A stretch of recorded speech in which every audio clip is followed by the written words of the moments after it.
हमारे बेस्ट और low cost online courses के लिए विजिट कीजिए हमारी वेबसाइट www.chemistryvideolecture.com। दोस्तों, JEE, NEET, class 12, class 11 examination के कंप्लीट कोर्सेज के लिए फॉलो कीजिए हमें अनअकैडमी की लर्निंग ऐप पे। सर्च कीजिए प्रदीप शर्मा या डिस्क्रिप्शन में दिए गए लिंक से अनअकैडमी की लर्निंग ऐप पे आप हमारे कोर्सेज हिंदी और इंग्लिश दोनों लैंग्वेज में फॉलो कर सकते हैं।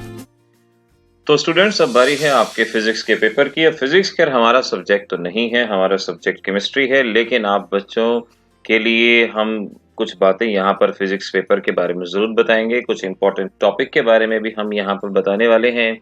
पिछले कुछ दिनों से हम लगातार फिजिक्स के एक्सपर्ट की तलाश कर रहे थे और एटलीस्ट एक हमें एक्सपर्ट मिले जिनको करीब 30 साल का एक्सपीरियंस है फिजिक्स के फील्ड में, और उनसे हमने बहुत रिक्वेस्ट की और उनसे रिक्वेस्ट करने के बाद हमने फिजिक्स के कुछ इंपॉर्टेंट टॉपिक्स के बारे में उनसे कुछ जानकारी हासिल की और वही जानकारी अब मैं आपके साथ शेयर करने वाला हूं।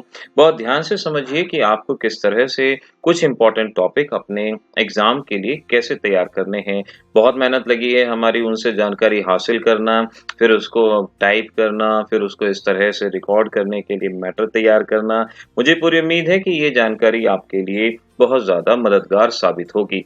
आज के दिन जिस दिन आप अपना पेपर देके आते हैं, जनरली फिजिक्स का पेपर इंग्लिश के बाद ही होता है, तो आपको कोशिश करनी चाहिए कि कम से कम 4 छोटे-छोटे चैप्टर्स आपसे अच्छे से तैयार हो जाएं, जिसके अंदर आपके पास ड्यूअल मैटर और atom and nuclei, semiconductor, principle of communication जैसे छोटे-छोटे चैप्टर हैं जो आपके यहाँ पर तैयार हो जाएं आज के दिन, तो वो बहुत ही ज्यादा बेहतर रहेगा, वो बहुत ही ज्यादा अच्छा रहता है। तो कोशिश कीजिए इस बात को कि उस दिन जिस दिन आप पिछला पेपर देके आते हैं, जो सबसे छोटे-छोटे चैप्टर हैं, सबसे आसान-आसान चैप्टर हैं, उन चैप्टर्स को आपको सबसे पहले तैयार करने की कोशिश करनी है।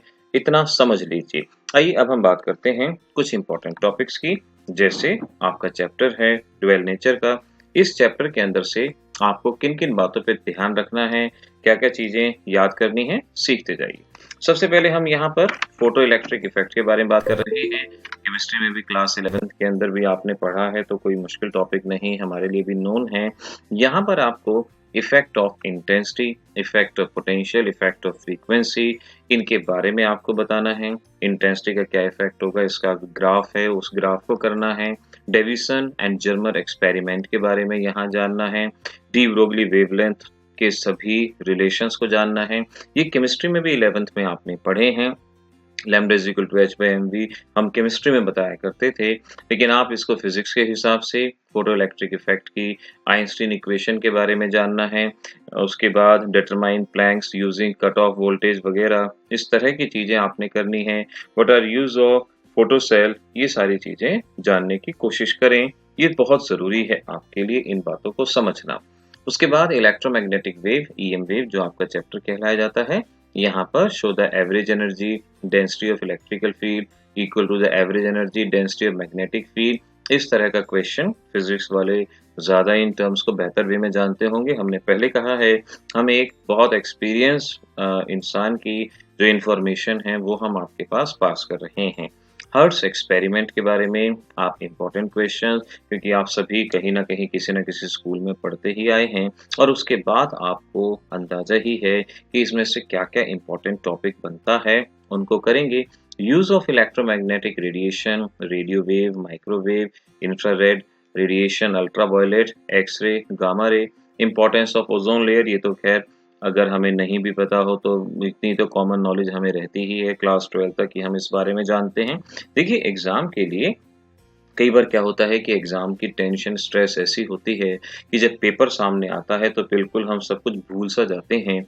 ऐसे केस में कि जब आप पेपर देने बैठेंगे तो इस बात को ध्यान रखो कि अगर पहला इंप्रेशन ये आता है कि पेपर मुश्किल है, तो उस इंप्रेशन से घबराएं नहीं। सिलेक्ट कर करके जो जो चीजें आती जाती हैं उन चीजों को करते जाएं। धीरे धीरे आप देखेंगे कुछ और चीजें याद आएंगी, रिलेशंस याद आएंगे, कुछ ट्विस्टेड क्वेश्चन होंगे, उनके बारे में आप समझ पाएंगे। धीरे धीरे वो सारी चीजें आपसे होती चली जाएंगी, लेकिन पेशेंस रखें। पेपर के 2-4 क्वेश्चन देखते ही कि भाई ये मुझसे हो गया, ऐसे ओवर कॉन्फिडेंस में भी ना आए। अपने आप को एक नॉर्मल लेवल पे रखते हुए तैयारी करें। Relation between amplitude of electrical and magnetic field in electromagnetic wave, इस टॉपिक को आपको करना चाहिए। करंट इलेक्ट्रिसिटी की अगर हम बात करते हैं, how will you compare the EMF of two primary cell using potentiometer, इसके बारे में करना है।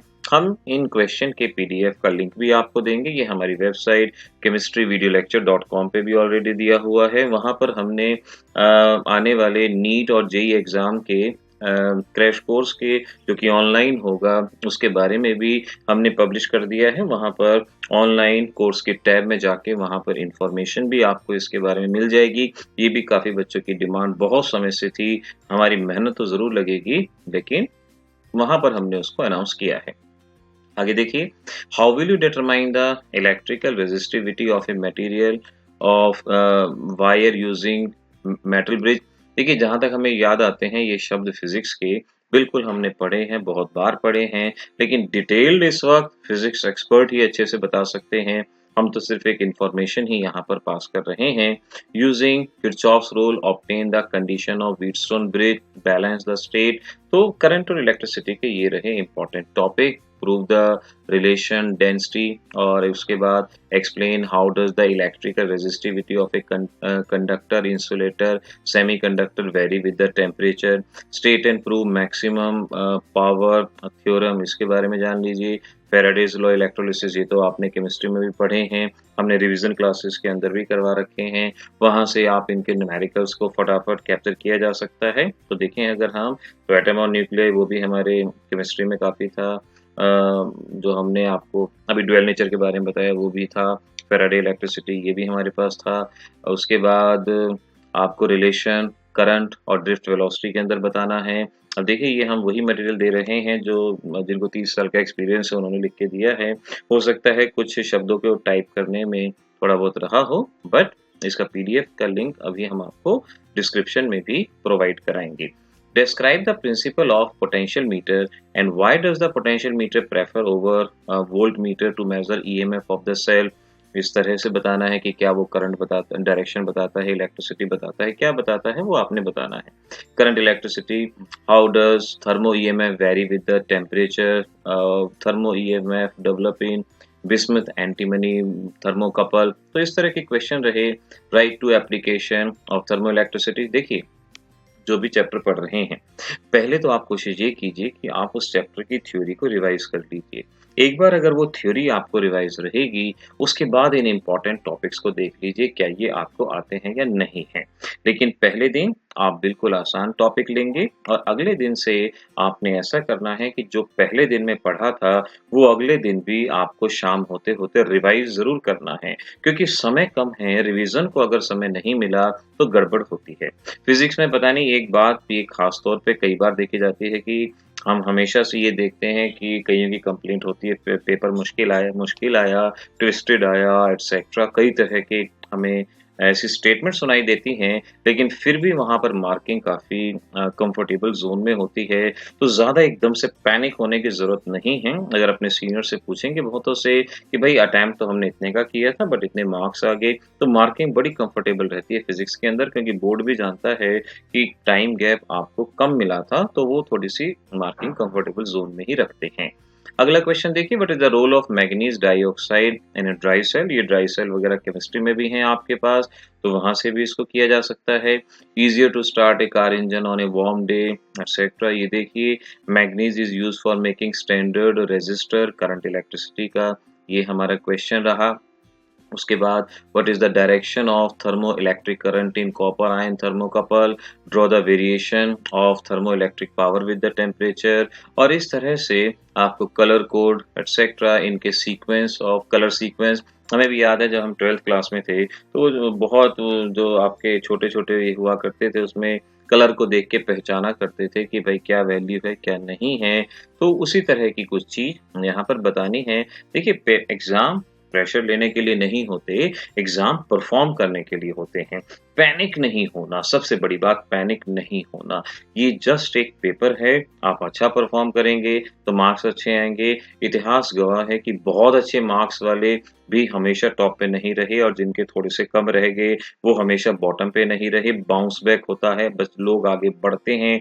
बस आपकी मन की स्थिति एकदम से शांत रहनी चाहिए, वो ज़रूरी है, परफ़ॉर्मेंस होती जाए। Electromagnetic induction and AC circuit, so इसके अंदर ट्रांसफार्मर आ गया, एसी जनरेटर आ गया, resonance in LCR, average power associated with LCR, mean value of AC over complete cycle, RMS value of alternate current, that is AC over complete cycle, AC circuit containing capacitor, AC containing inductor only, और resistance, impedance और reactance वगैरह में क्या-क्या difference है, relation है, इस तरह की चीज़ों को यहाँ पर आपको करने की ज़रूरत होगी।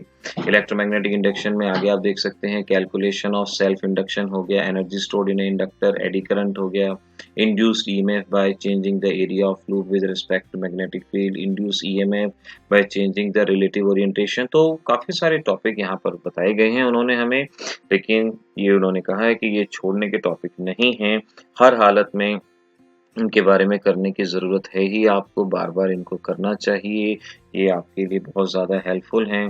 फैराडेज़ law of electromagnetic induction, Lenz law, हमने कई बार जब इंटरव्यू कंडक्ट किए हैं तो फिज़िक्स एक्सपर्ट को हमने जनरली लेंज़ लॉ के बेसिस पे भी क्वेश्चन हमने वहाँ उनको पूछते हुए देखा है, तो इम्पोर्टेंट भी इसको माना जा सकता है।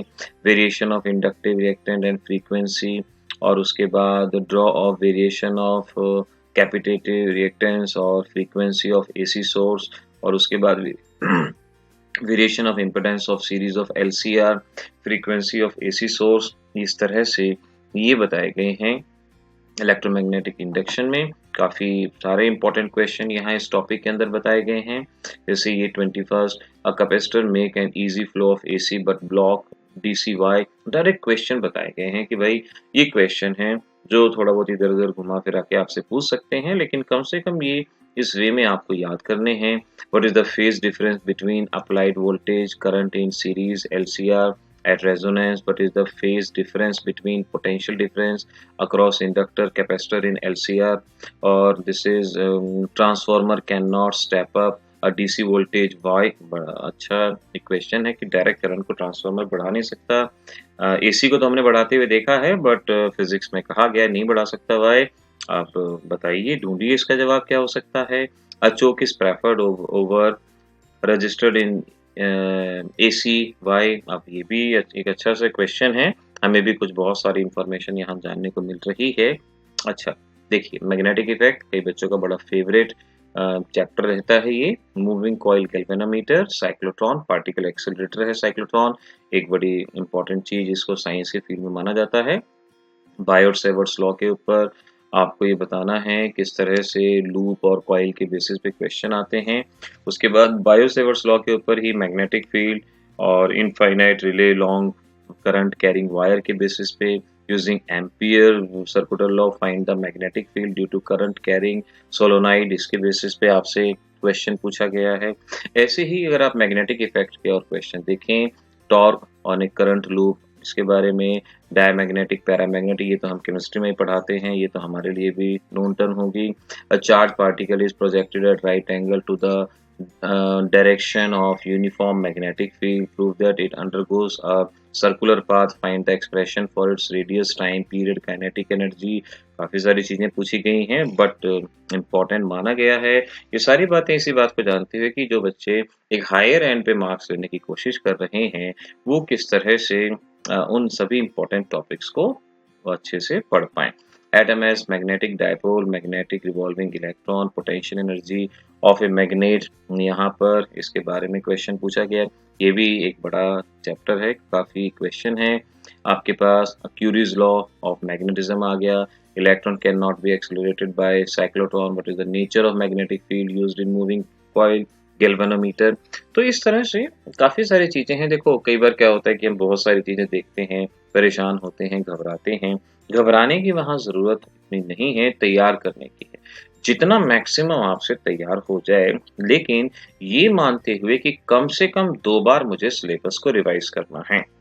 2 बार रिवाइज़ कैसे होगा? एक दिन में 24 घंटे हैं। अगर हम ये मान लें कि आप अपने 7 से 8 घंटे भी अपने वर्क में आप सोते हैं, खाना खाते हैं, इस तरह के वर्क में लगाते हैं। उसके अलावा भी आपके पास काफ़ी आवर्स बचते हैं। उनमें से 2 आवर्स पिछले दिन के रिवीज़न के लिए छोड़ दें और बाकी आवर्स के अंदर नई चीज़ें पढ़ते जाएँ, तो आपके लिए चीज़ों को करना आसान हो जाएगा, चीज़ें काबू में आ जाएँगी। Finding of new pole strength and dipole moment in different case under what condition of proton will experience maximum force और उसके बाद यूनिफॉर्म मैग्नेटिक फील्ड प्रोटॉन पे कब लगेगा, इस तरह का टॉपिक रहा। ऑप्टिक्स ऑप्टिक्स के बारे में अब ये क्लास 11th में भी आई थिंक सुनने में आया था कि इसको शिफ्ट कर रहे हैं, लेकिन अभी इधर तो है ही। कंपाउंड माइक्रोस्कोप, रिफ्रैक्टिंग टेलीस्कोप हो गया, law of reflection on the basis of Huygens principle हो गया, ऐसे ही लॉ ऑफ रिफ्रैक्शन के बारे में आ गया, एक्सप्रेशन फॉर फ्रिंग विड्थ के बारे में आ गया, सिंगल स्प्लिट डिफ्रैक्शन के बारे में। तो आप इन सभी क्वेश्चंस को यहाँ से अच्छे से देखते जाइए, वीडियोस को पॉज कीजिए, बार-बार देखिए। थोड़े ही समय में हमने कहा हम इसके पीडीएफ का लिंक आपको डिस्क्रिप्शन में देंगे। जैसे ही इसका पीडीएफ तैयार हो जाएगा, आपको वो लिंक दे दिया जाएगा। ऐसे ही ऑप्टिक्स में बाकी के जो क्वेश्चंस आ रहे हैं, इम्पोर्टेंट क्वेश्चन हैं, देखते जाइए इन सभी के बारे में। When a ray of light travel from dense to rare medium, prove that, बहुत सारी चीजें प्रूव करनी होती हैं। ट्विंकलिंग ऑफ स्टार्स के बारे में, टोटल रिफ्लेक्टिंग प्रिज्म किसे कहते हैं, rotation between refractive index and critical angle, condition of total internal reflection, polarisation, Malus law, ये भी आपके ऑप्टिक्स में। और उसके बाद इंटरफेरेंस और डिफ्रैक्शन में क्या फ़र्क होता है, स्कैटरिंग ऑफ लाइट, केमिस्ट्री में तो हम स्कैटरिंग ऑफ लाइट टेंडल इफेक्ट से बताते ही हैं। अब यहाँ पर जो डिटेल फिजिक्स में कही गई है उसके बारे में जानिए। एटम एंड न्यूक्लियाई आपका ये टॉपिक आ गया। रेडियो एक्टिव, पहले ये रेडियो एक्टिविटी के नाम से हमारी केमिस्ट्री में भी हुआ करता था, बहुत साल पहले की बात है, क्योंकि हमने कहा ना कि 1998 से हम एजुकेशन फील्ड में हैं, तो शुरुआती दिनों में हमने रेडियो एक्टिविटी केमिस्ट्री में पढ़ाई है, उसके बाद उसको पूरी तरह से फिजिक्स में ट्रांसफर किया गया था। यहाँ पर दिए गए इंपॉर्टेंट क्वेश्चन देख सकते हैं। Draw the variation of number of beta particle as a function of kinetic energy, energy level undergoing beta decay. तो ये क्वेश्चन यहाँ से नोट करते जाएंगे, देखते जाएंगे, चीजें आपको याद होती जाएंगी।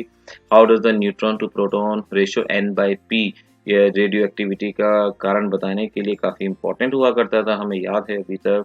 अल्फा डिके, बीटा डिके, इसमें आपको n/p रेशो कैसे चेंज होता है वो आपको बताना है। हाफ लाइफ, एवरेज लाइफ किसे कहा जाता है, इसके बारे में। कैरेक्टरिस्टिक ऑफ न्यूक्लियर फोर्स हो गया, डिस्टेंस ऑफ क्लोजेस्ट अप्रोच हो गया, प्रॉपर्टीज ऑफ प्रोटॉन, उसके अलावा density of nuclear matter is independent of size. तो देखते जाइए ये सभी क्वेश्चन, कम से कम आज अगर आपके पास क्वेश्चन होंगे तो आज कुछ ना कुछ तो तैयार होना शुरू हो ही जाएगा। और मैंने कहा फर्स्ट डे के दिन आपको dual nature, atom and nucleus, semiconductor, principle of communication, इस तरह के टॉपिक को करना है। सॉलिड और सेमीकंडक्टर डिवाइस का आपके पास हो गया, एनपीएन और एनपीएन ट्रांजिस्टर, इसकी कैरेक्टरिस्टिक क्या हैं, energy bonds in solid etcetera, transistor as an oscillator, PN junction diode as half wave, full wave rectifier. तो इस तरह से काफी सारे क्वेश्चन यहाँ इस टॉपिक में से आपको दिए जा रहे हैं।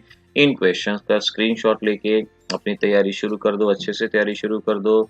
यहाँ पर आप अगेन देख सकते हो कुछ और डायरेक्ट क्वेश्चन, हर बुक में इनके सॉल्यूशन अवेलेबल हैं, हर बुक के अंदर हैं। उस क्वेश्चन को देखिए और अगर आपको आता है तो आगे बढ़िए, नहीं आता है तो आप उसको तैयार कर लीजिए। इलेक्ट्रोस्टैटिक आपको यहाँ दिया गया है और इलेक्ट्रोस्टैटिक के अंदर भी हम देख रहे हैं direct question, what do you mean by quantization of electrical charge. देखिए अगर हम तो ये कहेंगे कि जिनसे हमने रिक्वेस्ट करके आपसे के लिए क्वेश्चन लिए हैं उनको भी हम आपकी साइड से भी हमने थैंक्स बोलना है, हमने तो थैंक्स बोला ही है, लेकिन आपकी साइड से भी, क्योंकि अगर आपको उनके कंटेंट से मदद मिलती है तो डेफिनेटली ये सभी को अच्छा लगेगा। Define electrical constant in terms of force between two charges. मैं ये भी कहूँगा कि प्रीवियस ईयर के क्वेश्चन जरूर करें, खासतौर पे जो 2017 में आए, 16, 15, 14 में, खासतौर पर, बल्कि हम ये कहें 2012 के बाद के सभी प्रीवियस ईयर क्वेश्चंस को ज़रूर कर लीजिए। जो चैप्टर मुश्किल लगता है उसमें तो कम से कम प्रीवियस ईयर के क्वेश्चन ही याद कर लो। लेकिन अगर एम 100 आउट ऑफ 100 का है तो ये जो क्वेश्चन बताए जा रहे हैं और जो प्रीवियस ईयर के क्वेश्चन हैं उनको अच्छे से करते जाओ। देखिए सारे आपके सपोर्ट के लिए हैं और सभी का सपोर्ट बस इसीलिए है कि आपके मार्क्स आ जाएँ, आपको नंबर मिल जाएँ। कोशिश कीजिए, डेफ़िनेटली मदद मिलेगी। तो यहाँ दिए गए सभी क्वेश्चंस को नोट कर लीजिएगा और ये हैं हमारे कुछ लास्ट क्वेश्चन और इसके अंदर भी आपको जो कंटेंट दिया गया है उस कंटेंट के हिसाब से अपने एग्जाम की तैयारी करते जाइए। डेफिनेटली आपको मदद मिलेगी और मुझे पूरी उम्मीद है कि अगर आप किसी का भला करेंगे तो डेफिनेटली आपका भला होगा। ऐसे बच्चे जो थोड़ा सा वीक हैं, अगर आप उनको सपोर्ट कर सकते हैं, उनको समझा सकते हैं, इंपॉर्टेंट क्वेश्चन क्या हैं उनको बता सकते हैं, उनको मेन इंपॉर्टेंट पॉइंट्स के बारे में बता सकते हैं, तो ऐसे में बच्चे का कॉन्फिडेंस बढ़ेगा और वो अपने अगर अच्छा कुछ कर पाएगा तो डेफिनेटली किसी का भला करेंगे तो आपका भला खुद होगा। एग्जाम के दौरान मैं नहीं कह रहा, मैं एग्जाम से पहले की बात कर रहा हूँ कि आप उनकी अगर मदद करेंगे एग्जाम से पहले ताकि वो एग्जाम में अच्छा परफॉर्म कर पाएं, इससे उन सबका भला होगा। तो ये सब बच्चों कुछ फिजिक्स के पेपर के बारे में जो हमने एक इंफॉर्मेशन आपके लिए कलेक्ट की उसके बारे में जो हमने बताया और पीडीएफ भी आगे अवेलेबल होगा। हमने अपना ऑनलाइन क्रैश कोर्स जिस डेट को स्टार्ट करना है वो हमने आपको बता ही दिया कि हमारी वेबसाइट chemistryvideolecture.com पे ऑनलाइन कोर्स का एक टैब है, वहाँ पर दिया गया है और जल्दी ही हम उस कोर्स को भी स्टार्ट करने वाले हैं। उसकी इन्फॉर्मेशन वहाँ पे ऑलरेडी अनाउंस हो चुकी है। अब इसके बाद होगा केमिस्ट्री का चैप्टर जो कि हमारा होगा और हमें अपने एग्जाम के लिए कैसे तैयारी करनी है वो हमसे बेटर कौन जानता है, वो हम ही बताएंगे। मिलेंगे अगले एग्जाम तक। Best education anywhere any time के लिए विजिट कीजिए हमारी वेबसाइट www.chemistryvideolecture.com पे।